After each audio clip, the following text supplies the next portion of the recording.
আসসালামু আলাইকুম। এখন দেখবেন সংবাদ শিরোনাম। করে কাতারের এয়ার অ্যাম্বুলেন্সে লন্ডনে নেওয়া হচ্ছে খালেদা জিয়াকে। মেডিকেল বোর্ডের পরামর্শেই হচ্ছে সবকিছু, দেশবাসীর কাছে দোয়া কামনা। কাতার রয়্যাল এয়ার অ্যাম্বুলেন্সের মাধ্যমে দেশনেত্রী বেগম খালেদা জিয়াকে আজকে এর মধ্যরাত্রির পরে অথবা আগামীকালকে সকালের ভিতর একটা নির্ধারিত হসপিটাল আমরা ঠিক করেছি, সেখানে আমরা ইনশাআল্লাহ ওনাকে নিয়ে যাব। 10ম গ্রেড বাস্তবায়নের দাবিতে আজও মেডিকেল টেকনোলজিস্ট ও ফার্মাসিস্টদের অর্থ দিবস কর্মবিরতি পালন। রোগী ও স্বজনদের চরম ভোগান্তি। 3 দফা দাবিতে বিভিন্ন জেলায় কমপ্লিট শাটডাউনে প্রাথমিকের শিক্ষকরা। কোথাও কোথাও দপ্তরি ও অভিভাবকদের সহায়তায় পরীক্ষা নিচ্ছেন প্রধান শিক্ষকরা। মধ্যরাত বা ভোরে চিকিৎসার জন্য লন্ডনে নেওয়া হচ্ছে বিএনপি চেয়ারপারসন খালেদা জিয়াকে। কাতার সরকারের এয়ার অ্যাম্বুলেন্সে হযরত শাহজালাল আন্তর্জাতিক বিমানবন্দর থেকে রওনা হবেন খালেদা জিয়া সহ 17 জনের দল, করেছেন বিএনপি চেয়ারপারসনের উপদেষ্টা এনামুল হক চৌধুরী। প্রতিনিধি দলে আছেন পুত্রবধূ শামিলা রহমান, 6 জন চিকিৎসক, 2 জন বিএনপি নেতা সহ 16 জন। দুপুরে খালেদা জিয়ার শারীরিক অবস্থা নিয়ে ব্রিফ করেন তার ব্যক্তিগত চিকিৎসক ডাক্তার এজএম জাহিদ হোসেন। তিনি বলেন, বিদেশি চিকিৎসকদের সমন্বয়ে গঠিত খালেদা জিয়ার মেডিকেল বোর্ড সর্বসম্মত সিদ্ধান্ত মোতাবেক এবং শারীরিক অবস্থার আলোকে কাতারের অ্যাম্বুলেন্সে মধ্যরাতে বা ভোরে লন্ডনে নেওয়া হবে খালেদা জিয়াকে। যাত্রাপথে প্রতিকূলতার মধ্যেও চিকিৎসা দেওয়ার ব্যবস্থা গ্রহণ করা হয়েছে বলে জানান তিনি। খালেদা জিয়ার সুস্থতার বিষয়ে আশাবাদ ব্যক্ত করেন তিনি। এ সময় পরিবারের সদস্যদের পক্ষ থেকে খালেদা জিয়ার সুস্থতা কামনায় দোয়া প্রার্থনায় প্রধান উপদেষ্টা, 3 বাহিনী প্রধান সহ বিভিন্ন দেশে কূটনীতিকদের প্রতি কৃতজ্ঞতা জানান ডাক্তার জাহিদ হোসেন।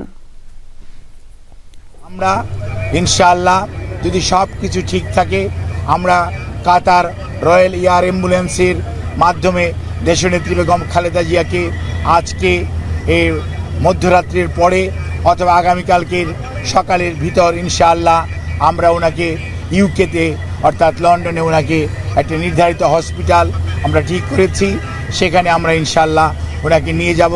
বেগম খালেদা জিয়া কাতার এয়ারওয়েজে অ্যাম্বুলেন্সে যাওয়ার সম্ভাবনা আছে আগামীকালকে সকালে। অলরেডি কাতার সরকার অ্যাপ্রুভ করছে অ্যাম্বুলেন্স আসার জন্য। লন্ডনে যাবেন, লন্ডন ব্রিজ হসপিটালে ভর্তি হওয়ার জন্য। বিএনপি চেয়ারপারসন বেগম খালেদা জিয়ার দ্রুত আরোগ্য কামনায় আজও দেশের বিভিন্ন স্থানে দোয়া মাহফিলের আয়োজন করা হয়। সিলেটে হযরত শাহজালাল রহমতুল্লাহ আলাইহির মাজার মসজিদ প্রাঙ্গণে মিলাদ ও দোয়া মাহফিল অনুষ্ঠিত হয়। অংশ নেন বিএনপির সহ সাংগঠনিক সম্পাদক মিফতা সিদ্দিকী সহ দলের বিভিন্ন ইউনিটের নেতাকর্মীরা। বেগম খালেদা জিয়ার সুস্থতা কামনায় বিশেষ দোয়া করা হয়। বিএনপি চেয়ারপারসন দ্রুত সুস্থ হয়ে উঠবেন বলে প্রত্যাশা জানান নেতাকর্মীরা। মুন্সিগঞ্জের শ্রীনগরে দোয়া মাহফিলের আয়োজন করে উপজেলা যুবদল। উপস্থিত ছিলেন বিএনপির কেন্দ্রীয় নির্বাহী কমিটির স্বেচ্ছাসেবক বিষয়ক সম্পাদক মির শরফত আলী সপু। বেগম খালেদা জিয়া দ্রুত সুস্থ হয়ে গণতন্ত্র পুনঃপ্রতিষ্ঠায় গুরুত্বপূর্ণ ভূমিকা রাখবেন বলে আশাবাদ জানান বিএনপি নেতাকর্মীরা। এর জন্য দেশবাসীর দোয়া চান তারা। বেগম খালেদা জিয়ার সুস্থতা কামনায় সিরাজগঞ্জে দোয়া মাহফিলের আয়োজন করে জেলা বিএনপি। হৈমবালা বালিকা উচ্চ বিদ্যালয় প্রাঙ্গণে এই দোয়া মাহফিল অনুষ্ঠিত হয়। স্কুলের শিক্ষার্থী, অভিভাবক সহ বিভিন্ন শ্রেণী পেশার মানুষ এতে অংশ নেন।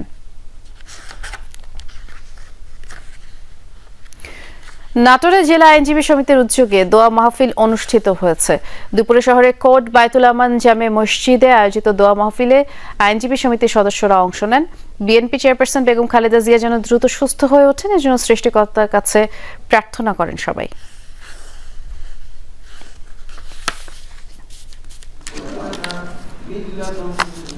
নতুন করে আরো 36 আসনে ধানের শীষের প্রার্থীর নাম ঘোষণা করেছে বিএনপি। এর মধ্যে রয়েছে পূর্বের ঘোষণার পর স্থগিত হওয়া মাদারীপুর 1 আসনে নতুন প্রার্থীর নাম। বিএনপি মহাসচিব জানিয়েছেন, ঘোষিত তালিকার পরিবর্তন হওয়ার সম্ভাবনা নেই। বৃহস্পতিবার বিএনপি চেয়ারপারসন গুলশান কার্যালয়ে সংবাদ সম্মেলনে দলের পক্ষ থেকে প্রার্থী তালিকা ঘোষণা করেন মহাসচিব মির্জা ফখরুল ইসলাম আলমগীর। জানান, ঘোষণা বাকি 28 আসনে প্রার্থী চূড়ান্ত হবে শরিকদের সাথে আলোচনার পর। যদিও দ্বিতীয় দফা ঘোষিত তালিকায় যুগপৎ শরিকদের চাওয়া অনেকেই আসনে বিএনপি দলীয় প্রার্থী ঘোষণা করেছে। ঢাকা 18 বিএনপির মনোনয়ন পেয়েছেন SM জাহাঙ্গীর, ঢাকা 9 হাবিবুর রশিদ, ঢাকা 7 হামিদুর রহমান, ঢাকা 10 শেখ রবিউল আলম। নিয়ে রাত দিন কাজ করছেন সারা দেশের মানুষ, প্রতিটি মানুষ। আরও 36টি আসনে আমরা আপনার নাম ঘোষণা করছি এবং আরও অনেকগুলো থেকে যাচ্ছে, বোধহয় 20-25টার মতো থেকে যাবে। 24টা মাস, সেগুলো হচ্ছে আপনার আমাদের যে অ্যালায়েন্সের সঙ্গে যারা আছেন তাদেরগুলো, এবং আমাদের 2-1টা আপনার ডিসিশন হবে, সেগুলো আমরা আরও পরে ঘোষণা করব। এই আসনগুলো তো আমরা নতুন দিলাম, আপনার আগে ঘোষণা করিনি। এগুলোর ব্যাপারে পরিবর্তনের সম্ভাবনা খুব কম। বাংলাদেশে শরীয়তের আইন চালু করতে ঐক্যবদ্ধ হয়েছে 8 দল। আল্লাহর আইন কায়েম করতে গিয়ে যদি জীবন দিতে হয় তাই করতে হবে। ময়মনসিংহে ইসলামী সমমনা 8 দলের বিভাগীয় সমাবেশে এমনটাই বলেছেন জামায়াতের নায়েবে আমির অধ্যাপক মুজিবুর রহমান। নগরীর সার্কিট হাউস মাঠে দুপুরে এই সমাবেশ অনুষ্ঠিত হয়। এতে 8 দলের কেন্দ্রীয় নেতারা অংশ নেন। সমাবেশে মুজিবুর রহমান বলেন, সামনে আদর্শের লড়াই হবে। মানব সৃষ্ট মতবাদ, জাতীয়তাবাদ জয়ী হবে নাকি কুরআন সুন্নাহর আইন চালু হবে, তার পরীক্ষা হবে আগামী ফেব্রুয়ারিতে। সংসদ নির্বাচনের আগে গণভোট দেওয়ার দাবি জানান তিনি। সমাবেশে 8 দলের ময়মনসিংহ বিভাগের নেতাকর্মীরা অংশ নেন। শরীয়তের আইন অবশ্যই বাংলাদেশে চালু হবে ইনশাআল্লাহ। এই আইন চালু করার জন্য 8 দল ঐক্যবদ্ধ হয়েছে। এটার জন্য যদি জিহাদ করতে হয়, জীবন দিতে হয়, আপনারা কি রাজি আছেন? খুলনায় আদালতের সামনে দিনে দুপুরে গুলি আর ধারালো অস্ত্রের আঘাতে প্রাণ যায় হাসিব হাওলাদার, ফজলে রাব্বি রাজনের। জনসম্মুখে এমন হত্যাকাণ্ডে আতঙ্কিত পরিবারের সদস্যরা। নিরাপত্তাহীনতায় কেউ মামলা করার সাহসও করছে না। পুলিশের ভূমিকা নিয়ে অভিযোগ রয়েছে 2 পরিবারের। অন্যদিকে খুলনায় মাদক ও আধিপত্য বিস্তারকারী 3টি গ্রুপের মধ্যে দ্বন্দ্বকে সামনে রেখে খুনের ঘটনা তদন্ত করছে পুলিশ। খুন হইছে, দুজন পুলিশের সামনে খুন হয়েছে, জনগণের সামনে খুন হয়েছে। পারলো না আমার বাবারে বাঁচিয়ে রাখতে, পারলো না। বাবাকে হারিয়ে এভাবেই আর্তনাদ করছে নিহত হাসিব হাওলাদারের 13 বছরের মেয়ে হাবিবা হাওলাদার। আর 2 বছরের হাফসার এখনো অনুভূতিতেই নেই বাবা আর কখনোই ফিরে আসবে না। হাসিবকে হারিয়ে দিশেহারা পুরো পরিবার। আদালতের সামনে খুন হওয়ায় পুলিশের কর্মকাণ্ড নিয়ে প্রশ্ন তাদের। হত্যাকারীদের পাশাপাশি পুলিশেরও বিচার চান তারা।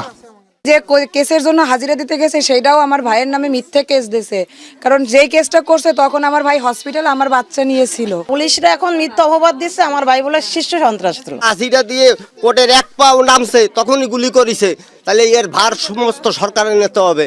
একদিকে প্রিয়জন হারানোর শোক, অন্যদিকে নিরাপত্তাহীনতায় ভুগছে পরিবারটি। এ কারণে মামলা না করার সিদ্ধান্ত নিয়েছেন তারা। তবে হত্যাকারীদের সর্বোচ্চ সাজা নিশ্চিতের দাবি তাদের। আমরা নিরাপত্তাহীনতায় ভুগতেছি যে ওরা যখন তখন আবার আমাদের আটক করতে পারে। আমার চাচার সবথেকে কাছের ছিলাম আমি, আমারে মারবে না এই দেবে কে? ছোট ছোট 2 বাচ্চা ছুঁয়ে গেছে, এর বিচার কি করে হবে? আমার এই ছেলের বিচারটা আপনারা সুষ্ঠুভাবে করে দেবেন। কিরা কি করেছে না করেছে আমরা সেই চোখে দেখিনি।